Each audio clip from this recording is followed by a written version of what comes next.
Selamat pagi Bapak Ibu yang kekasih di dalam Tuhan Yesus Kristus. Pagi hari ini saya Eko Wahyu Suryaningsih kembali menyapa dengan kebenaran firman Tuhan yang terdapat dalam Lukas 1 ayat 46 dan 47. Lukas 1 ayat 46 dan 47. Dan Maria berkata, "Jiwaku memuliakan Tuhan dan hatiku bergembira karena Allah juru selamatku." Amin. Bapak Ibu yang kekasih di dalam Tuhan, ketika merencanakan hidup, banyak orang Kristen bertindak seperti seorang ateis. Mereka tahu Yesus telah menyelamatkan mereka, tetapi mereka tidak benar-benar mempercayainya untuk masa depan mereka. Mereka berpikir mereka dapat membuat rencana sesuka hati.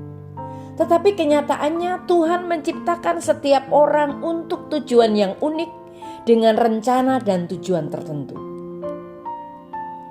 Sekitar 2000 tahun yang lalu, Tuhan memiliki rencana untuk seorang wanita muda bernama Maria.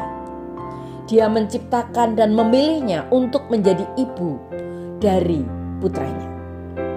Apa tanggapan Maria ketika seorang malaikat memberitahunya tentang rencana Allah ini?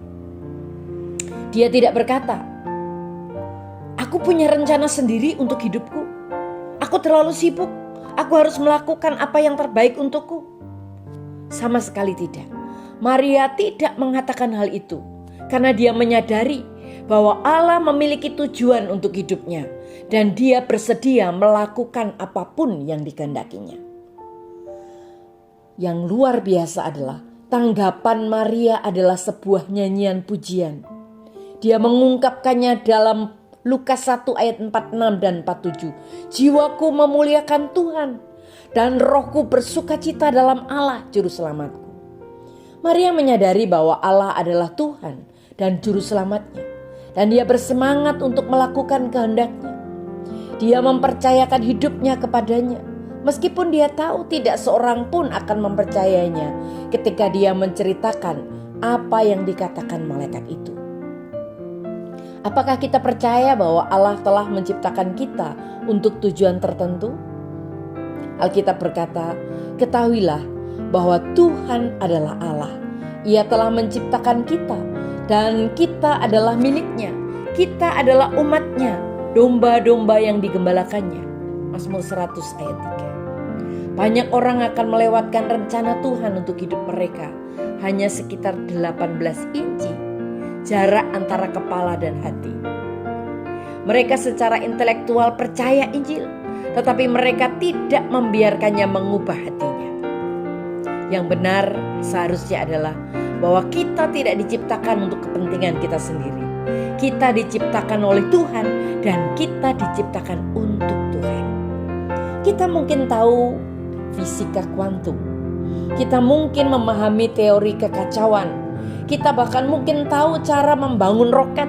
Tetapi jika kita tidak mengenal Tuhan, kita telah melewatkan tujuan hidup kita.